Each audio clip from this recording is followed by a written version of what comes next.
a special guest this week on Power Through the Fourth Whistle. This is Bonnie Thunders. Woo!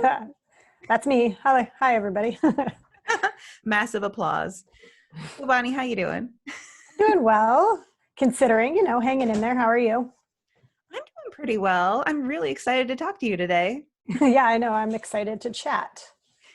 I would love to talk a lot today about your roller derby career because it's been really fun and interesting. Yeah, it's a long career. I've been doing this a while. Can I ask, I feel like I heard a story once upon a time that you might have shown up at your first practice in jeans or something of the sort. Is this a true story? They were stretchy jeans, but they were stretchy capri jeans. It was more like a jeggings type of a thing. Please tell me more about this. That's what I wore to tryouts. I wore stretchy capri jeans to tryouts with a band tee that was cut up and modified, of course. Because did you look really cool? I tried to look really cool. Yeah, exactly. That was back when it was a little bit of a different thing. So that was what I wore to tryouts. And I think the best part of my tryouts experience was that they asked us at the end to do something that would impress them. And I was like, I got this. Because I, was a figure skater, ice skater for my whole life before Derby. And I was like, I'm going to do a shoot the duck. And they're going to be blown away by it. And they were impressed. I didn't fall. So that was good. Tell me more about ice skating. So your whole life, how young did you start? I started skating when I was 6 or 7 years old. And I wasn't a very competitive figure skater. So I just skated from November until March every year at the rink that was in my hometown. And we would have an annual show at the end of the year. So I was all, we got to perform at the end, but pretty much I would practice 3 times a week. I had a coach and had private lessons and would go to skate as much as I could. And then when I went to college, I actually joined a synchronized figure skating team. And that was a more serious endeavor. And when I was on that team, we did compete at regional and national champs in the collegiate division. So we never really got super far, but we loved it. We were very dedicated and committed. I thought it was a great sport. I loved the teamwork and that element of it that you don't really get in individual skating. But yeah, it was really fun. And that was sort of what kind of led me to Derby, actually. And that's so cool that you had this whole background with skating. So you had balance, your body was ready for roller skating, no problem. And then the fact that you got to have a team to work with your skating at the end. Synchronized skating, that must be so hard. I've never tried anything like it. How, do you have a choreographer and how does that work? Yeah, you do. So synchronized figure skating is it is a team sport. So there's about 20 people skating at one time.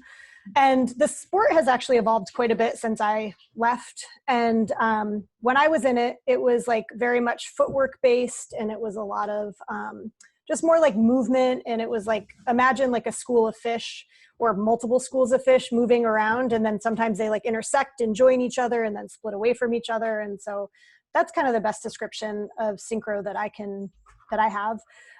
But over time, it's really evolved quite a bit. And now it has a lot more elements of freestyle skating. So a lot more jumps and spins and highlight moves that individual skaters will have. And they've also, this was a very European thing at the time, but now has become worldwide, is that there's a lot more lifts in the sport. And so there's groups of skaters lifting other skaters up in the air. So the element of the technical difficulty has changed, but it's always been a very footwork heavy sport. And I think that's that's I feel where I really kind of had an advantage, because it was you're having to do footwork in a tight space. You're usually connected to other people by holding on to them or touching them. And so you're having to mind your own feet, be able to move quickly, and also stay in sync with them. So I think that was kind of a great entry into Derby. I'm really excited about this, and I know exactly what I'm going to be looking up on YouTube later. Yeah, I mean, synchronized figure skating it's come a long way. I skated for Syracuse University in the collegiate club team. It wasn't, it wasn't a senior sport or anything. It was just a club team. And that was from 2001 to 2005. And since then, it has definitely blown up. Like when I was in it, the US Figure Skating Association really didn't feature it so much on their website or really talk that much about it. But internationally, synchro was always very, very popular. And it's just grown since then so much and changed a lot too. So I'm hoping, and it's not an Olympic sport, but maybe someday it will be. So we'll see. Feels like it ought to be. It sounds really hard. Is there any video of you from this time on the internet that we can find? I don't think that there is any on the internet per se, but I do have footage of it. And actually, just as like a connection to some other things going on, there's a documentary film that a friend of mine made about me called Bonnie Thunder's That Beautiful Moment. And there is a scene of my synchro figure skating in that film. So if you stream the film on May 9th, you will definitely be able to see my figure skating skills at play. How perfect. That's exactly what I want. Yeah. And what a great segue. I was going to bring it up anyway, but you did good. Yes, So May 9th, we can all watch this movie. How did this get started, and how long ago did the filming start for this? So the filming was started back in 2016 and 17, like when I was leaving New York. So that was kind of the premise of it. My friend, Corey Bays, he's a film producer and editor for very big films. And his wife actually plays roller derby and she's retired now, but she played for Gotham Girls for many years. And so he's always been part of the league at Gotham, and he's always edited little end of the year videos where he would just like do highlight reels and just lots of little video editing for the league. And so he came to me with the idea of making the documentary. And he wanted to highlight my time with Gotham, and really he wanted to make a roller derby film that was different than other roller derby films to that point. And so, he thought that I was an interesting enough person to follow, and that people would find me interesting too. So that's where it kind of started. And we filmed it back before I moved to Portland, but then he also did some follow-up footage after I had moved in the 2017. So it mainly centers around the 2016 season. Well, you are a really good choice. I mean, you are a very recognizable name in the sport of roller derby. I think people would be really interested, and I'm really excited to watch this. Yeah, it will be on May 9th on Saturday, and we're going to be streaming it for everybody. It's never been streamed before because we were intending to go to festivals this year. But with the current state of the world, we're going to do it. We're going to do it online on Facebook Live so that people can have something fun to do that day. And we'll have 2 showings, so that way you could pretty much watch it at one of the 2 times wherever you are in the world. I will include the links in the show notes so it can be really easy to just go click if you guys don't know where to look, okay? So we're going to learn a lot about you watching this movie, but I've got you here right now, so we can get started on learning more about you now, right? Yeah, absolutely. Okay, so you did the shoot the duck. It was really impressive. I think that's where we left off. Yeah, back at the beginning. So how was your beginning time with Gotham? What was that journey like? Yeah, it was, I started playing derby because I wanted to continue skating. And when I moved to New York City after college and I got a job, I wanted to continue skating. And I looked into synchronized figure skating teams, and they didn't really have, most of the teams were adult teams. And so the majority of the skaters were quite a bit older than I was. And nothing was very close to where I was living. So it just seemed a little bit of a challenge. And so I was one of my friends that I worked with. She actually was like, I'm going to try out for roller derby. And I was like, okay. She's like, you should do it with me. And I'm like, okay, sure. Yeah, I'll do it. So we both tried out. I ended up making the team and she didn't, but she's actually, she lives in Seattle now and she still skates for the, like, she skated, I think last she was skating for the men's team up there. So she, you know, she was active in Derby, but we had different paths in Derby. But yeah, without her, I wouldn't have probably tried out. I had also, like, you know, at that time I was looking for friends and a friend group, and I really wanted to, in New York, it's hard to meet people. So it's like, well, this would be great. It's sport, it's skating, it's new people. They all seemed like strong, badass, you know, women that I would want to spend my time with. So it just looked like a good fit for me. So I tried out. And at that time, I lived in the Bronx, actually, and the league skated at a roller rink that was really close to my house. So it was pretty perfect.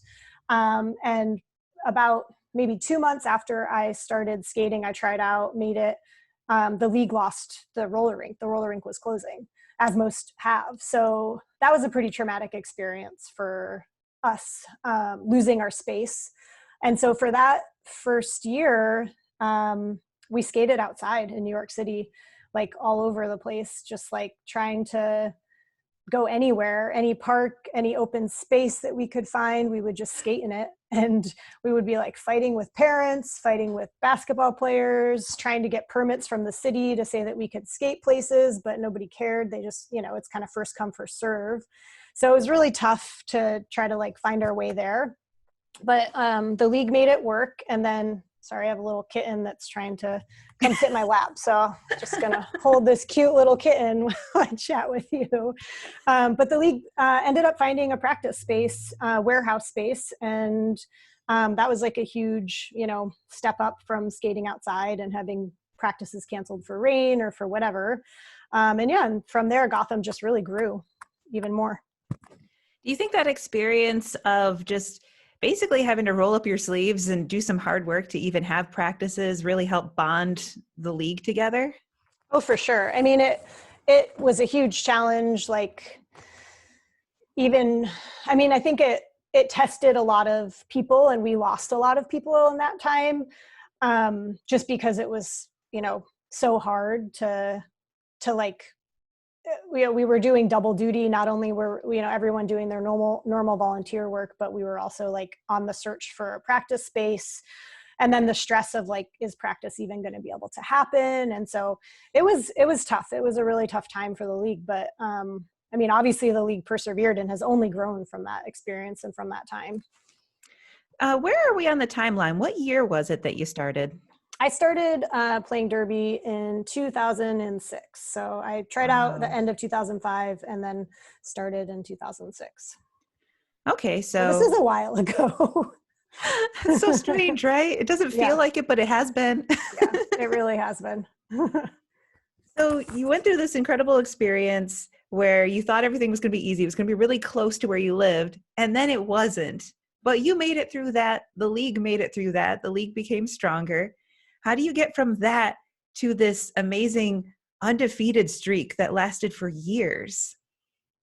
I mean, lots of hard work and perseverance, obviously. I mean, New York is not a kind or easy place to live. So we always said that, you know, that really set our team apart in some ways, is that like, if you had to survive in New York, that like you could do anything. And I do think that's, you know, true in a lot of ways. Like I think that my time spent in New York, like, shaped me so much as a person. And with Derby, it just, you know, you have to make time for it. Like, you are just constantly on the move if you live in New York, because it's so expensive and you're, you know, so much is demanded from you, from jobs or from whatever you're doing. Or if you don't have a 9-to-5 job, then you're hustling, working a bunch of different jobs just to make ends meet. So if you, if you can make it there, you can make it anywhere, as like Alicia Keys or Jay-Z or somebody said once. Everybody says it now, right? Everybody says it now. But yeah, I think that, you know, that kind of set the tone for our team, and our work ethic was like, you know, everybody was used to having to put in a lot of effort. I also think in the early days, you know, some of the important moments for our team was like the loss to Oli. in 2009. That was like a pivotal moment for our team. So we won in 2008 at the first WFGDA like championship. And then 2009, we lost to Oli. That was like huge because they were amazing skaters. All of those skaters on that team had been lifelong skaters in different roller disciplines. So some of them were figure skaters, speed skaters. They just had so much talent and raw talent for skating. And that was a moment where we're like, okay, we need to put skating first. Because if we can't be good skaters, we're never gonna beat them. They're always gonna have this edge up on us because they're amazing skaters and also very good at derby, but the skating came first. So that was kind of our work ethic from that point forward, was like, make everyone the best skater we can be. And obviously we have to be good at derby too and whatnot, but it felt like we can't ever forget the basics, which I still think is super important. So hear that, everybody listening? Fundamentals, really important. It is so true. It's like, I think too, it's a challenge because a lot of people come into leagues who, especially now, it's like you start playing roller derby and you're like, oh, I'm going to go try out for Rose or Gotham or Denver or any of these like very good teams. And you're like, I can't even roller skate. And these, teams are at the super high level, and it's hard to imagine like how you get from point A to point B. And a lot of it is like, oh, well, the skating will come next. The skating will just come. I'll just got to learn the sport of roller derby, and like the skating will come. And it's really the opposite. It's like you learn skating and then the roller derby comes, because the less you have to think about what your feet are doing, the better you can be at roller derby. Absolutely. There's so many people who come in and just assume I can just jump into this, and it's not the case. Yeah. Skating is, it's hard. It's like, it takes a whole different muscle group and balance. And like, if I definitely think that having been a skater my whole life, like, of course that's a valuable benefit that other people don't necessarily have, but other people have other sports skill sets that they can work from, that I think teach some of the same things, just not on roller skates or on ice skates. So we all have different places that we kind of come from and our different athletic background, and that can be a huge asset. But yeah, it's definitely, like you have to put the skating first. So sorry, this kitten is being distracting. If I keep staring at your chest, it's because of the kitten, not anything else. he's got the biggest paws ever. He's so cute. Got these huge paws, and he's so sweet, and he just wants to nap right now. How old is your kitten? This kitten, he's not my kitten, actually. He's just a foster kitten. Oh, are you hungry? He's about almost 4 months now. Oh, how sweet. Yeah. I do some kitten fostering, and I do trap, neuter, return with feral cats, trying to keep the population under control. And so I end up getting kittens a lot of the time, and then socialize them and find homes. And I work with a rescue group here in Portland. Mm. That's actually one of the things I really like about you, because I noticed you first as a skater, obviously, because you were doing all these things on the screen and it was really cool. But then I did later see some of the kitten fostering things you were doing in cat fostering and helping out cats. And I was like, wow, Bonnie is just this hardcore, like, badass person on the track, and then goes home and rescues cats. I just like learning about this other side of you, because I'm like, oh, like, that's so nice. Yeah, I love animals, so I am always trying to do everything I can to help any animal that needs me. Oh, yeah, I love animals too. They're wonderful. Mm-hmm. All right, we got sidetracked because Kitten was adorable. Yes. We left off at Gotham decided to become better skaters to beat Oli. Right. And then you did. And then we did, yeah. We focused so much on fundamentals and skating for years. I mean, honestly, like, I think a lot of that is still at the core of Gotham's, like, basic training all the way up is just fundamentals and always focusing on those. Then we went for quite a few years. We had our huge winning streak. And everybody else, I think we set a tone for for yeah, like for everybody, and people stepped up and answered. Really is what it came down to. Yeah, it felt like Gotham had an edge on everyone else for such a long time. Like the scores couldn't even come close in many games. So it was just like, wow, who's even going to compete with Gotham? And then there was the game with Texas at Champs. That was a really exciting game. Yeah. We played Texas. Well, I haven't played Texas that much in the more recent Derby history, but there was a time where I felt like I played Texas like 5 times a year. We played them a lot.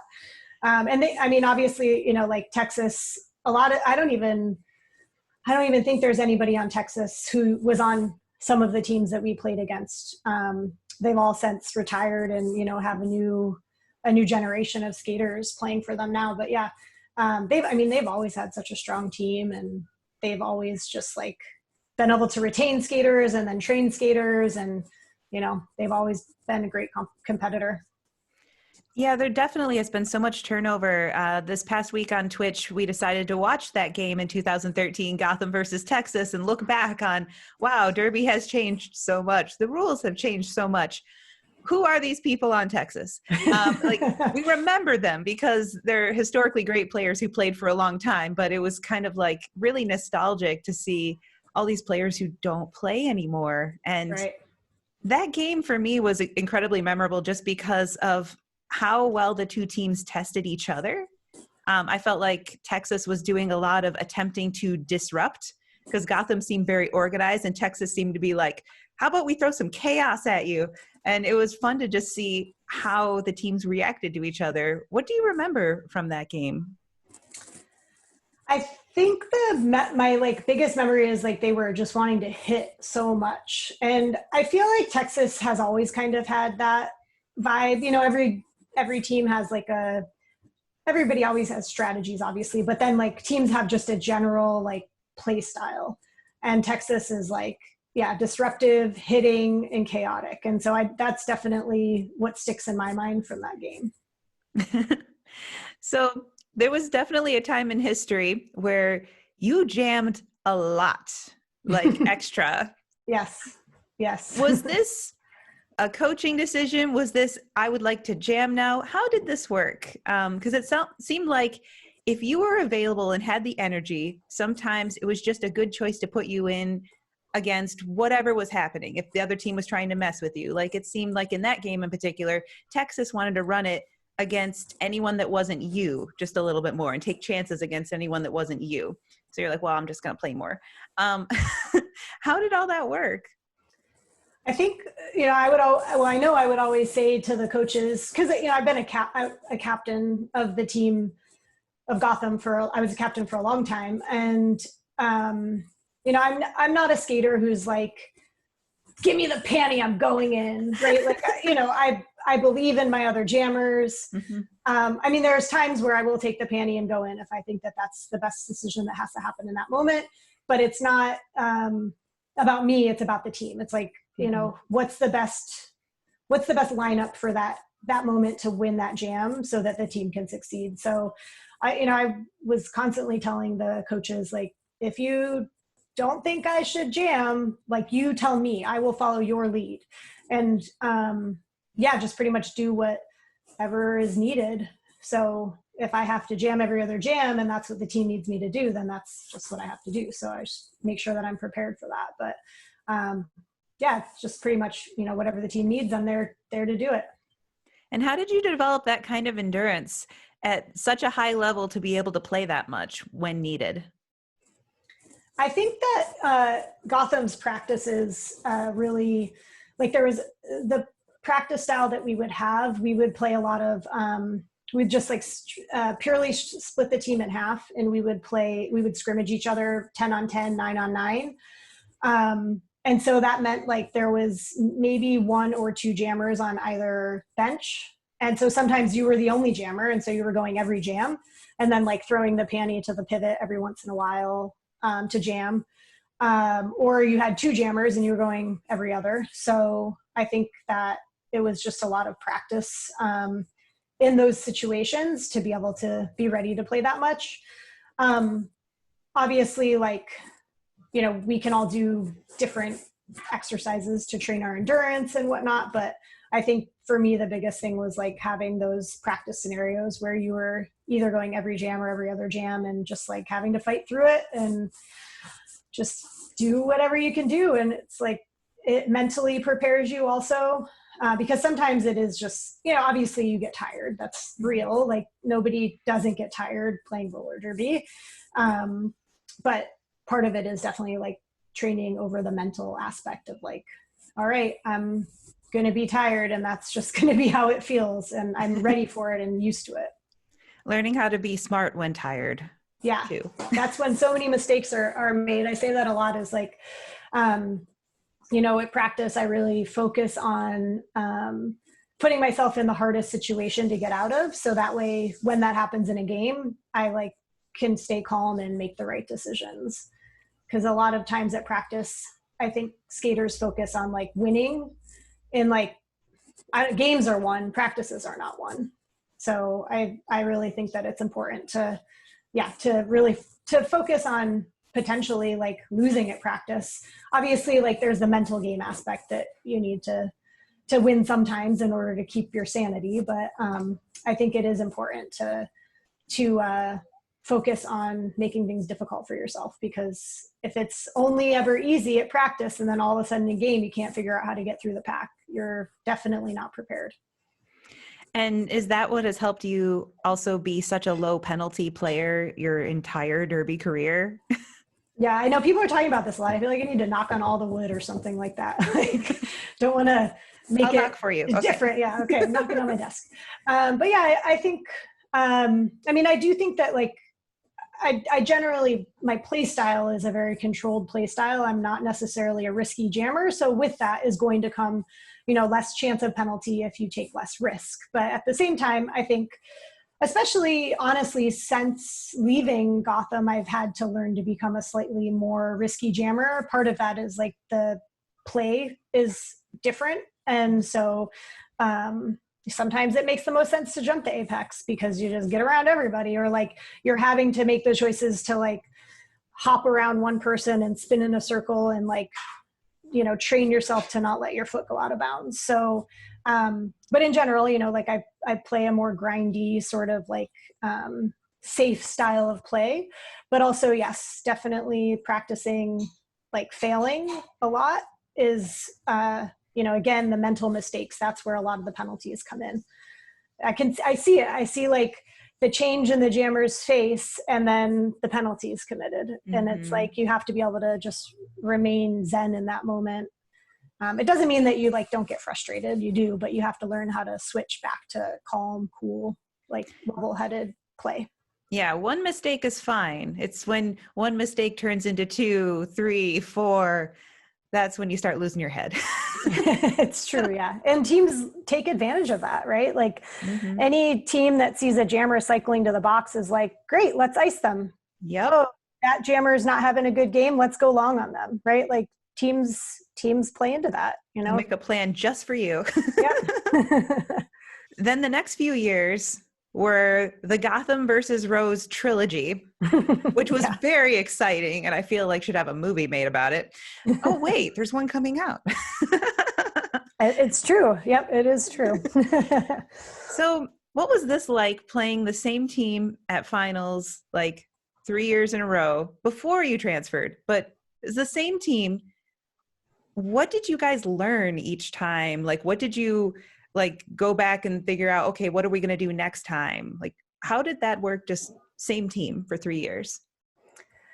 Well, I think that so 2014 to 2014 Rose to 2015 Rose was a lot of the same players, but developmentally, like Lauren Much went from like a baby to like a adult to be reckoned with from like the 14 to 15 season. Like beast mode. Right. Like her change. Yeah, exactly.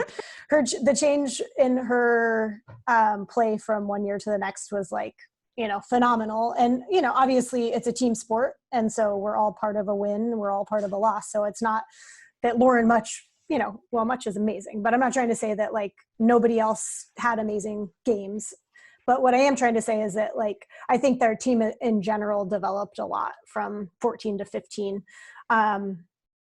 And so with that, you know, it's always, we always talk about how it's hard to stay ahead and hard to keep yourself challenged. And I do think that, you know, obviously we knew they were going to be a tough competitor after 2014, and we took them seriously, but they developed a different game style. And I think that they really targeted us, and, you know, they like, you know, developed a play style to specifically beat our gameplay. And so that's, you know, they were able to do that in 15.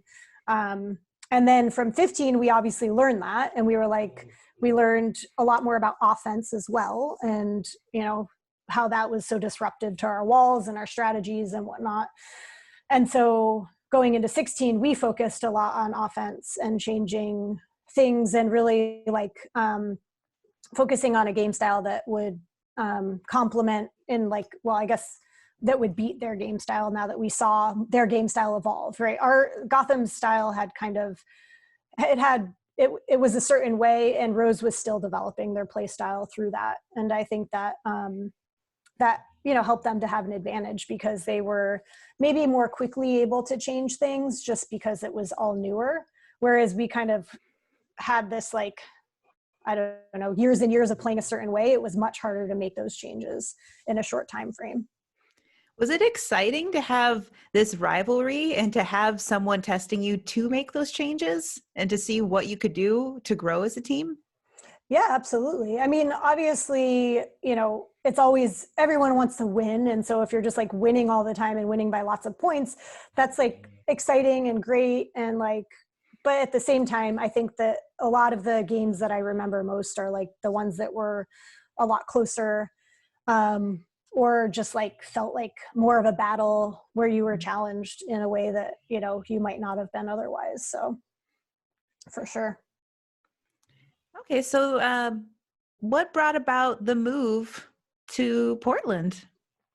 OMG had been trying to get me to move to Portland for like, I don't know, almost as long as I had known them. So I think that it started when like Gotham came to Hometown Throwdown in Portland, I want to say in like 2011. And OMG was like, we should move to Portland. Look how nice it is here. It's so beautiful. There's all this, like, everyone has like chickens in their yards, and look at like, we could have a big yard and this, and let's move to Portland. And I was like, no, let's not move to Portland. And so I really pushed back on that idea for a long time. And then, yeah, I think we just felt like we wanted to make a change. I think we, you know, I don't know, in some ways we were kind of feeling like we were getting older and like wanted to buy a house and kind of like, I don't know, not like go to the next phase of our life, but kind of, you know, maybe start to move in that direction. And that those things felt very unattainable in New York because of how expensive it is. We just, you know, never felt like we would be able to buy a house or an apartment or whatever in New York. And yeah, so we were like, well, that's something we can do in Portland. And it's a great opportunity also because they really didn't have like a skate shop here that was full service and, you know, just focused on roller skating. They had like a pro shop at the roller rink, but it was very small and couldn't really, it wasn't big enough to be able to like really service the like 500 plus skaters that are skating in Portland. So it was a good business opportunity as well. And for my professional career, I moved to New York to work in nonprofit and work in wildlife conservation. And then as I sort of moved through my career, I kind of decided to leave it because I wanted to make roller derby my number one. And not that I didn't want roller derby to be number one, but I was kind of ready to go to a place that that like put the environment a little bit ahead of other things, which New York City is like just not a place where that is happening in the same way as Portland. I think New York's made a lot of changes, even since we've left. But, you know, it's just a little bit different here. It's a little more eco-friendly and eco-conscious in Portland. Portland has other things that aren't so great about it too. But one of the best things is that it's so green. The access to like outdoor spaces is phenomenal. You know, like I can drive an hour and be in Mount Hood. And so there's so many things about it that, that made sense to leave. And so we decided to move across the country, open up another location, a 5-stride skate shop. And also, you know, wanted to be able to play roller derby. So Portland made sense in a lot of ways for that. So yeah. We talked a little bit earlier before we started recording about how your team for the skate shop is adjusting to what's going on right now. Is that something you'd be interested in talking about a little bit? Because it sounded like you might start trying to create some content or something. Yeah, that'd be great. So yeah, 5-stride has really been, this is our 10-year anniversary this year, which we were hoping to have like a big celebration party this summer. And so, you know, plans are changing, people are adapting, but the store has just been very focused this whole time really on in-person sales. And like, you know, I think our business is really based on like knowledge and relationships with our customers. And we love that about the store. And that's kind of why we haven't moved into the online realm so much, because you know, there's just a little less personal relationship there when you're selling online. But obviously the quarantine has really tested us in that way. And so the first couple of weeks of quarantine were just like really hard work from our Brooklyn manager, Roxy Dallas, and then from OMG, who manages the store here and is the other owner. They just like busted their butts to get our website up and running.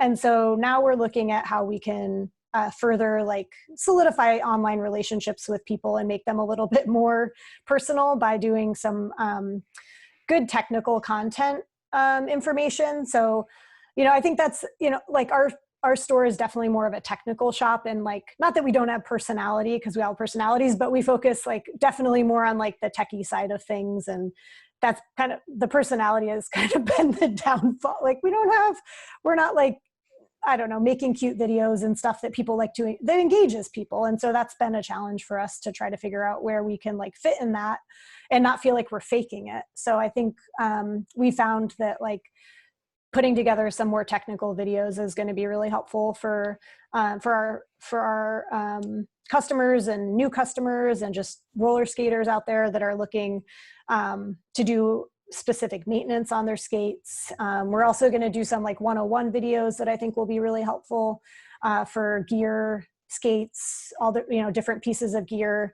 What we've been finding from an online perspective is, you know, so many people email us and they're like, I just want to start skating and I need some advice on beginner skates. And so we're finding that we're like writing the same info over and over again, and how much better it could be if we just had like a nice video.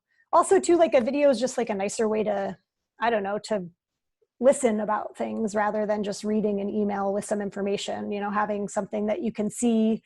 And honestly, that comes back to the whole reason we started the shop in the first place, was because you couldn't like touch or feel anything. So I just think it will be so much more valuable to people to be able to see the products instead of just like reading about the products. Well, it sounds like a really memorable way to do it by having the video. And I think there's absolutely a space out there for the more technical versions of things. And people will want that, because we can't all have adorable, cute things with songs. Some of us just need to learn some stuff in a really efficient way. Right. And I won't be very good at doing a video with cute things and songs. It's just not who I am. Just bring your kitten. Yeah, if I bring the cat, I mean, I could definitely make some cat skate videos. That would probably go over well. I think that'll be hugely beneficial, though. I think I'm one of the more informed people in my small area, where people come to me with questions about skates, but I know I don't know everything. So I would like to learn some more stuff. So I would like to watch for these videos too. All right, good. Well, we're setting it up, and it should be, we're hoping next week we're going to start launching them. But yeah, we're still working on a platform, but we're trying to collaborate with Gotham on it, because they're also, you know, obviously people are really eager for content. So, well, we're pretty much almost caught up to present day in your career. You have moved to Portland, and it sounded like it was a good way to kind of bring balance because we talked last time we had a guest with Lauren Much about what do you do outside of roller derby? How do you find the life outside of roller derby? And it sounds like you knew what you wanted that life to be. And so you went to where you could do it. And that sounds great, but you could still have roller derby. What's the experience been like with Rose City after so many years with Gotham? It was a very hard change coming to Rose. I mean, the team welcomed me. It wasn't like people were mean to me or anything, like, especially after being a rival for so long, obviously, like, it took time for them to trust me, which I totally understand. I would have been the same about somebody from a rival team coming to Gotham. But yeah, it was just a big challenge to try to find my space here. Also, being in leadership for so long and then coming into a team where everything runs very different than what I was used to. And also, like, not being a part of the leadership, it was a challenge for sure. 2017 was a hard year. 2018 was a hard year too, but there was a huge payoff at the end of it because we won the Hydra. So, it was a good year, but it was definitely a challenge. But yeah, I think that, just the leagues run very differently. And so it was hard to kind of just find my space in that. And I think that was the biggest challenge. And find, just be comfortable, because you can be the best person you are when you're comfortable. If you're like not feeling secure or not feeling very comfortable where you are, you're not going to perform at your best ability. And that's for, jobs or for life. It's for everything, right? Not just teams. Well, you were an established leader for Gotham for so many years, and then you actually got to take a break from having a role with a title, I'm guessing, during that time. Did you learn something about yourself as a leader and your leadership style transitioning to another team? I think you're a captain now, so have you changed your leadership style for a different team? Yeah, so I started captaining last year with Alicia, and I think that I do think that, yeah, like taking a step away in 17 and, looking at like ways that I could be a better leader, have definitely made me a better leader. And I feel a little bit sad because, like, I wish that I had been more, really compassion. That is, I mean, I'm just going to be honest. I'm like, with animals, I am the most compassionate person in the world. And with people, it's a struggle for me. And I can relate so much to this. and, and I do think that, like, coming here, I have learned a lot more about compassion towards people. And I'm going to be honest, I haven't always been the most compassionate or understanding captain. I've been very business and, like, goal oriented, and like, it's, that's who I am, for good or for bad. And so I think, I feel a lot more compassionate towards people's individual situations and, what people are going through. And that's made me a better leader. And like I said, I do wish that I could have been that for people when I was a captain at Gotham, but I wasn't. So, now the only thing I can do now is just, be the best leader I can be at this time. So I feel like I've been watching the evolution from afar for many years. It's funny, rewatching that game the other night, you were very business in 2013. You were there to win some stuff. Yeah. And then the jam gets called off at the end, and you did this little, like, happy leap for joy near the apex. You weren't jumping over anyone. It was just for the sake of it. And it was just this lovely personality moment where we're like, that's Bonnie. Like, business time is over. Bonnie can celebrate now. And right. I feel like over the years, you have shown that more and more. I think you've gotten more comfortable. There was the years where Gotham changed the intro music, and you guys were doing Turn Down for What, and you were dancing. The whole thing right? was dancing. I would have thought. My mind was blown. I was like, I thought you guys were here for business, and you're dancing in front of me. It endeared the team to me so much more, just seeing that happiness and that joy to be there and play roller derby. It was very nice. Yeah, no, it's true. I mean, I think that, the team, it definitely is still very serious and business, but you do gain more fans by showing your personality. But also, like, everybody, they're all real people. They're all have emotions. They all have, good times, bad times. And so I think it's more of the real view. Whereas, like it is honestly very easy for me to turn off my emotions and just like get to business. That's, that's just my personality. That's just who I am. But I shouldn't have always expected that from everyone else too. And I did, but not everybody can do that. And that's okay. Cause that's like, what makes everyone a unique group of people is like all of the different personalities that we bring to the table. All right. I've got kind of a weird question for you, but I can't not ask it because I have this opportunity. While Gotham was on top for so long, everyone wanted someone to beat Gotham just because of the rivalry. It was like a Chicago Bulls franchise type of deal. And then Rose City was supposed to come in as if they're like the hero and Gotham is the villain. And I felt like that was the story that was kind of told, even though this wasn't really the truth. And then you switch over and now Rose City is on top. Has Rose City lived long enough to become the villain? What is happening? I mean, that's a good question. I do think, there's always the desire for the underdog to win. And like, people, I guess it looks like people don't want anyone to win the Hydra for more than a year is what I'm discovering based on, the way that we were perceived last season. And that's not to say that like, I don't care if people like, does it feel good that people cheer against us? No, but you know what? It is what it is. Like, I'm not going to take it personally, like whatever. I'm going to try to win so that I can just shove it in your face. I mean, like, there you go. That's the business Bonnie coming out. But so you don't mind. You don't mind. You're willing to show everybody what you've got. You're like, okay, okay, I'm going to play now.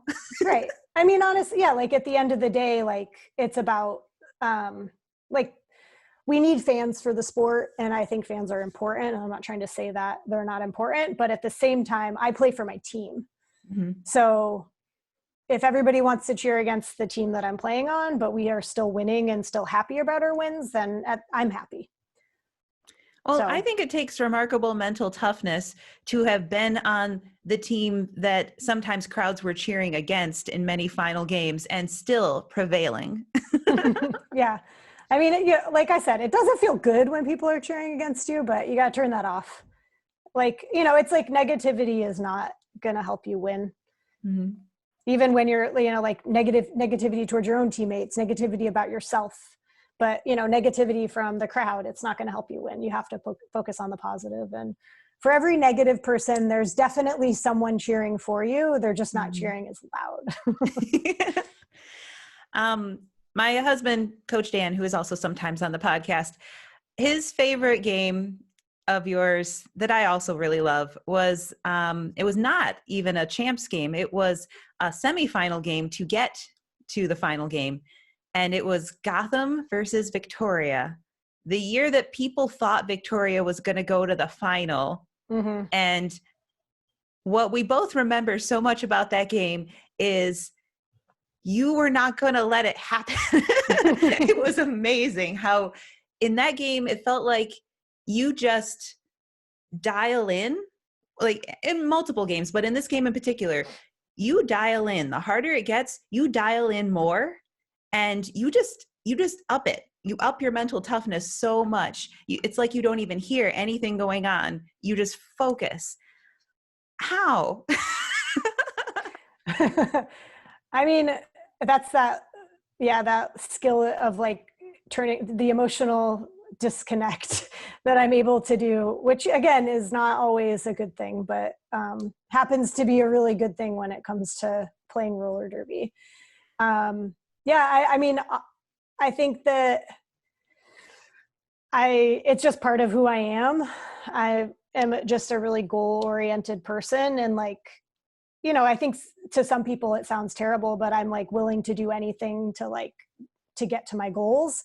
And I don't mean that in like, I'm willing to tear people down along the way in like a real life situation where I'm trying to get to my goals. I'm not doing that. But like in a game, yes, I am willing to do whatever it takes to win. And I don't mean that in like, I'm going to,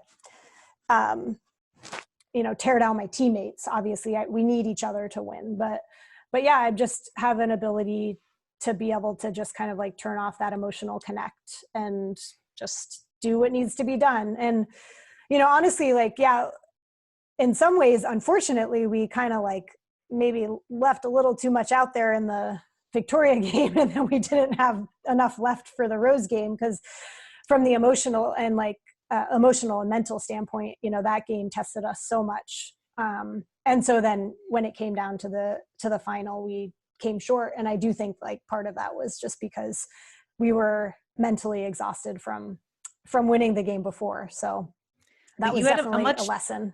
It was a much tougher bracket, that's for sure. Yeah. Yeah, it was a challenge, but I mean, it was good. I mean, I think, you know, obviously everybody wants to win the Hydra, but we were very proud of our performance against Rose. And yeah. And you should be. Your whole team did whatever they could do. You did whatever it took. And it was a very memorable game. It was a very memorable champs run for that whole tournament. Yeah.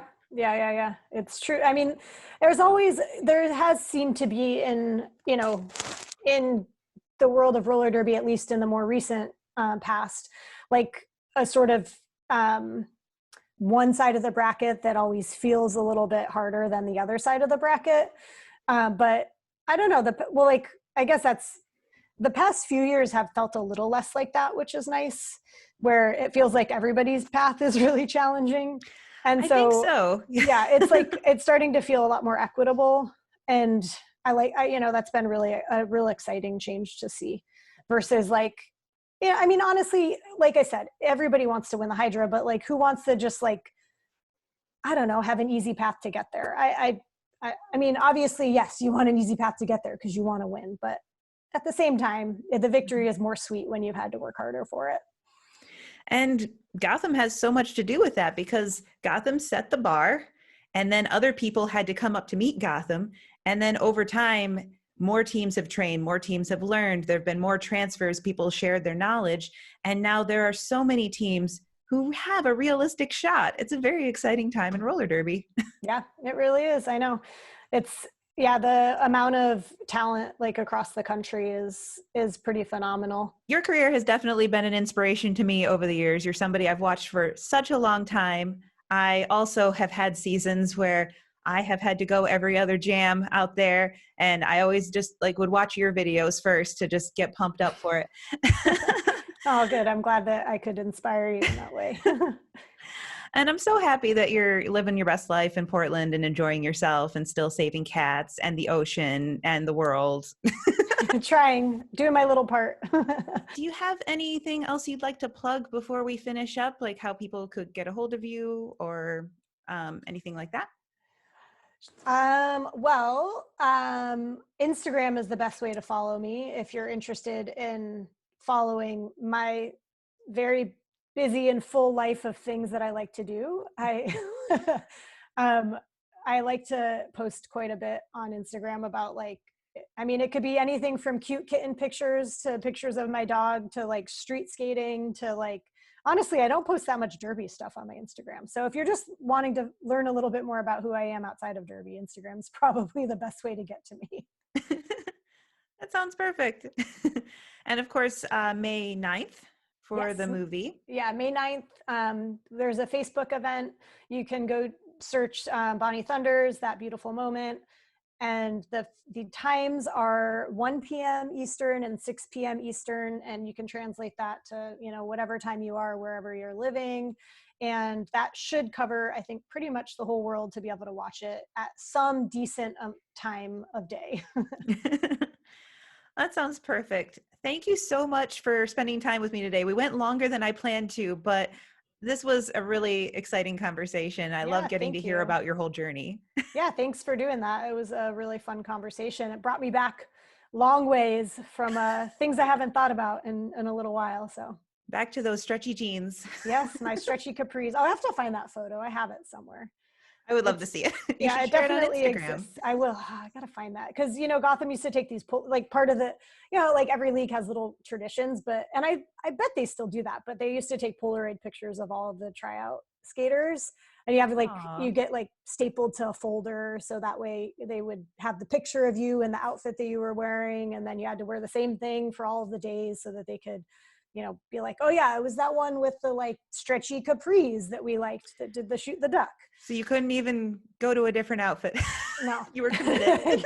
Yeah, you had to wear the same thing. Although when I tried out, they only did 1 day of tryouts. But I think at this point, Gotham has multiple days of tryouts. And then you also have like a extended tryout period. So yeah, it's pretty cutthroat.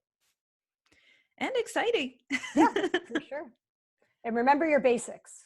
Yes, fundamentals, everyone. You could still be doing fundamentals. Everybody can. I mean, I still do them. It's like, yeah, I should in this quarantine, I should do some figure skating skills tutorials that I think are really valuable. I'll try to fit that in. I would love to see that because I've been trying to learn to figure skate just the last couple of years. Okay. Yeah. I mean, I think it's like expanding your horizon of skating is only going to make you a stronger skater, really. So I want to do a jump on my Oh. figure skates. That would be cool. Okay. I'm sure that can be done.